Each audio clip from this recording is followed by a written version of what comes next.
श्रीराम जय जय राम। नमस्कार। आज दिनांक 8 एप्रिल। विषय आहे शंका न ठेवता नाम घ्यावे। नामस्मरण करायला सांगितले की लोक सबबी सांगतात, पण खरोखर नामस्मरण करण्याच्या आड काहीच येत नाही। काम करीत असताना सुद्धा उगाचच इतर विचार मनात येतातच ना। मग तसेच नामस्मरण करायला कोणती अडचण आहे? उगाच दुसरे विचार करण्यापेक्षा भगवंताचे नाम घ्यावे हे बरे नाही का? वेळ सापडताच तो व्यर्थ गप्पा गोष्टीत न घालवता नामस्मरण करावे, श्रद्धा ठेवून करावे। 2 प्रवासी पायी जात होते। त्यांना भूक लागली। जाताना एक आंबराई लागली। त्यांनी मालकाला विचारले, आंबे घेऊ का? मालक म्हणाला, 15 मिनिटात जितके आंबे खाता येतील तितके खा। दोघांपैकी एक होता, तो मालकाजवळ चौकशी करू लागला। या शेताला पट्टी किती, मालक कोण वगैरे पुष्कळ विचारपूस करू लागला। दुसरा मात्र भराभर आंबे खाऊ लागला। इतक्यात 15 मिनिटे झाली। मालकाने सांगितले, वेळ संपली, आता तुम्ही जा। एकाचे पोट भरले, दुसरा मात्र उपाशी राहिला। या गोष्टीवरून हे ध्यानात घ्यायचे की नुसते प्रश्न विचारण्यापेक्षा श्रद्धा ठेवून नाम घेऊ लागावे। नामाचा अर्थ आपल्याला जरी कळला नाही तरी तो भगवंताला कळतो।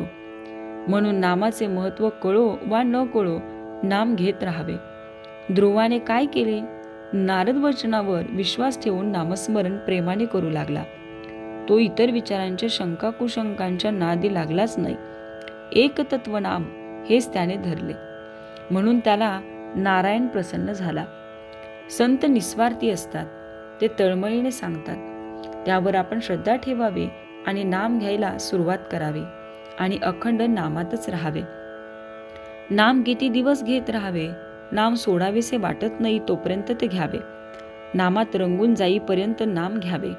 नामस्मरणात रंगला की नाम सुटणारच नाही। भगवंताचे नाम हेच श्रेष्ठ आहे। त्या नामात रंगेल तोच खरा। चरित्र विसरले तरी चालेल, पण नाम विसरू नये, कारण नामात सर्व चरित्र साठवलेले आहे। ज्ञान, उपासना, कर्म वगैरे मार्ग आहेत, पण सर्वात नामस्मरण हे सोपे साधन आहे। एक मोठा किल्ला होता, तो अभेद्य होता। मुंगीलाही आत प्रवेश होणे अशक्य असा तट होता, पण त्याला एक मोठा दरवाजा होता, त्याला एक मोठे कुलूप होते। एकाला त्याची किल्ली मिळाली, मग प्रवेश सुलभ झाला। तसे नाम ही किल्ली आहे। परमार्थ कितीही कठीण असला तरी नामाने तो सुसाध्य असतो। नामावर प्रेम आणि श्रद्धा बसत नाही अशी तक्रार करतात। संत वचनावर विश्वास ठेवून अखंड नाम घ्यावे, त्यानेच समाधान होईल। तात्पर्य, आपण रोज उठल्यावर भगवंताचे स्मरण करण्याचा नियम ठेवावा। स्नान वगैरे गोष्टी झाल्या तर कराव्याच, पण त्या वाचून अडून बसू नये। श्रीराम जय राम।